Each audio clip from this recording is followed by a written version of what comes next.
Hola, avui us presentarem els textos conversacionals. Jo soc n'Amèlia. Jo Nerea. Jo David. Jo Alejandro. I jo Magí. Índex. Característiques dels textos conversacionals.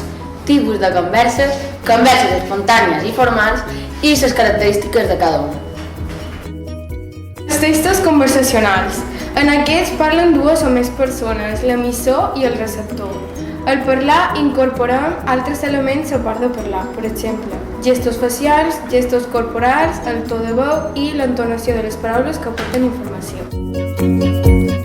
Aquests elements no verbals apareixen quan les converses transcorren entre interlocutors que es troben cara a cara o fins i tot en la conversa telefònica. Ara bé, una conversa a través de l'ordinador de missatgeria en el telèfon mòbil, utilitzant altres recursos com els emoticones o les lletres majúscules.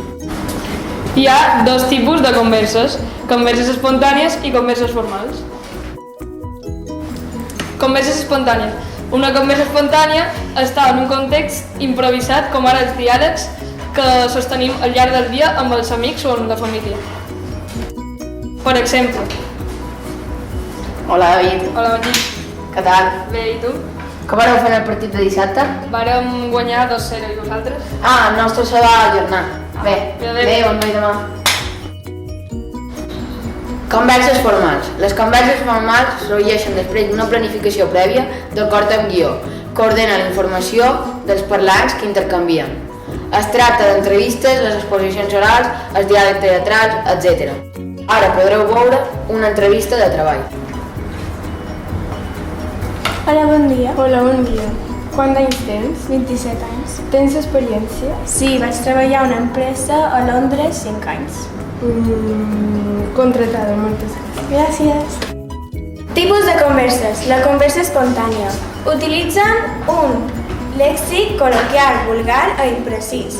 Les oracions són simples i inacabades. Hi ha moltes exclamacions, interjeccions i onomatopeies. Hi ha presència de locucions i frases fetes i la informació són repetides o desordenades. Tipus de conversa. Conversa formal. Tenen un lèxic acurat i precís. Les oracions són més complexes i acabades. No hi ha presència d'exclamacions, interjeccions i onomatopeies. Hi ha absència de locucions i frases fetes i la informació és estructurada.